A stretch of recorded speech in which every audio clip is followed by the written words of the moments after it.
Hi hello নমস্কার, সবাই কেমন আছেন? আমাদের এগ্রিকালচার ডায়েরিতে আপনাদের স্বাগত এবং সঙ্গে আমি সুশোভন।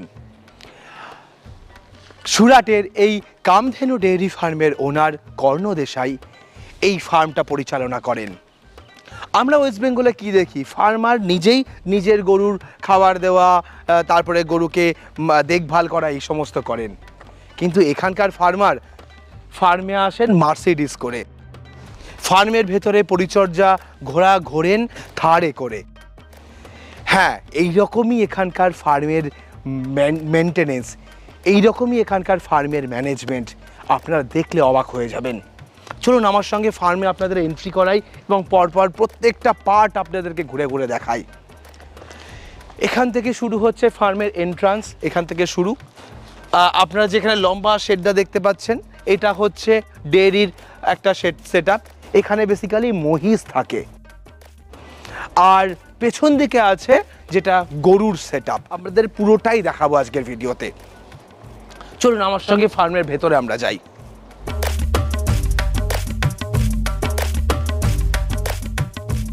তো ফার্মের একদম শুরুতে আসলেই আপনারা দেখতে পাবেন এখানে একটি বিরাট বড় দুধ দোহানোর একটা বিরাট বড় সেট আপ। অটোমেটিক মেশিনের থ্রুতে গরুকে দুধ দোয়ানো হয়। একই জায়গাতে 6টা গরু দাঁড় করিয়ে এখানে মেশিনের সাহায্যে দুধ দোয়ানো হচ্ছে এবং সেই দুধ পাইপলাইনে করে চলে আসছে দুধের প্রসেসিং ইউনিটে। এই দুধ দোয়ানোর জায়গার ঠিক পাশেই রয়েছে এখানে মিল্ক প্রসেসিং ইউনিট। এখানে দুধ চলে আসে চিলিং মেশিনের থ্রুতে চিল করা হয় এবং তার পাশাপাশি এখানে বিভিন্ন বোতল প্যাকিং করে, বোতলের মধ্যে প্যাক করে বিভিন্ন এলাকায় সেই দুধ ডিস্ট্রিবিউট হয়ে যায়। এই মিল্ক প্রসেসিং ইউনিটের ঠিক পাশেই রয়েছে ফিড প্রসেসিং ইউনিট। এখানে এত যে অ্যানিম্যাল রয়েছে, এত গরু রয়েছে, তাদের খাবার খাওয়ানোর জন্য এখানেই খাবারের চাষ হয় এবং বিভিন্ন ফডার ল্যান্ড রয়েছে আশেপাশে, সেই ফডারই চলে আসে এখানে কাটিং ইউনিটে। এখানে সেই খাবার কাটিং করে প্রসেসিং করা হয়। আসুন আমার সঙ্গে এটা দেখাই আপনাদের। আমরা প্রথমে এখানে এন্ট্রিতে দেখতে পাচ্ছি সাইলেজ মেকিং মেশিন। এখানে সাইলেজ তৈরি করা হয়, ভুট্টা গাছ কেটে নিয়ে এসে এখানে সাইলেজ করে স্টোর করে রাখা হয়। এই সাইলেজই খাওয়ানো হয় অ্যানিম্যালদের। ঠিক তার পাশে যদি দেখায়, সেখানে হচ্ছে ড্রাই ম্যাটার, শুকনো খাবার প্রসেসিংয়ের একটা ইউনিট। এটা হচ্ছে শুকনো খাবার ম্যানুফ্যাকচারিং করার জায়গা। এখানে স্টোর করা, কেটে স্টোর করে রাখা হচ্ছে এবং এখান থেকেই চলে যাচ্ছে ড্রাই খাবার অ্যানিম্যালদের কাছে। এখানে বর্তমানে পুরো ফার্মটা চলছে সোলার ম্যানেজমেন্টের সাহায্যে। তার ঠিক পেছনেই দেখতে পাচ্ছেন গ্রিনল্যান্ড। এখানে ঘাসের জন্য নেপিয়ার চাষ রয়েছে, নেপিয়ার রয়েছে। এই পাশে আবার চাষ হবে হচ্ছে ভুট্টা। তো এই পুরো পেছনের যে এরিয়া দেখতে পাচ্ছেন, এটা হচ্ছে এই ফার্মের ফডার ল্যান্ড। এখানে সমস্ত জিনিস চাষ হয় এবং সেটা লেবারের থ্রুতে চলে আসে এই যে সমস্ত কাটিং ইউনিট আপনাদের দেখালাম, সেই কাটিং ইউনিটে, এবং সেই ফিড চলে যাচ্ছে অ্যানিমালদের কাছে। ঠিক পেছনে এবার আমরা যদি আসি, এখানে টিএমআর বলে একটা শব্দ আছে, আপনারা নিশ্চয়ই জানেন।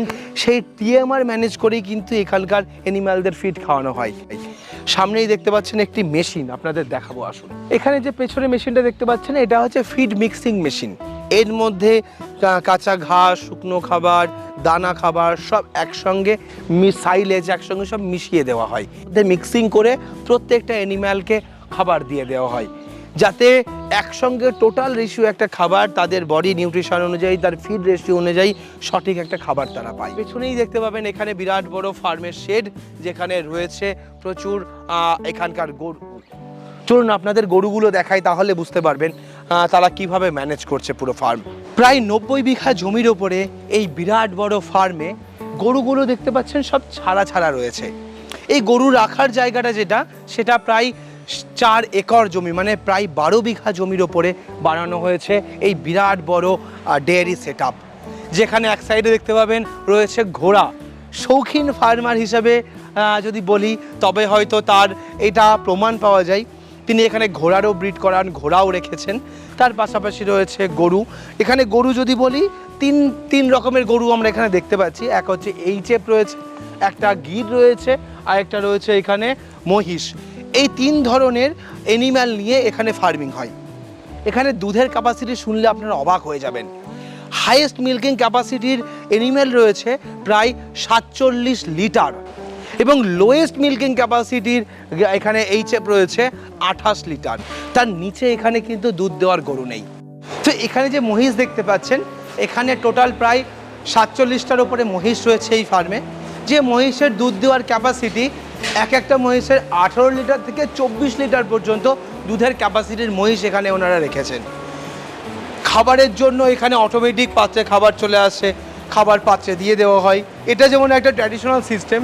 আরেক সাইডে আছে যেখানে খাবার দেওয়ার জন্য একটা বিরাট বড় মেশিনের মাধ্যমে খাবার দিয়ে দিচ্ছে।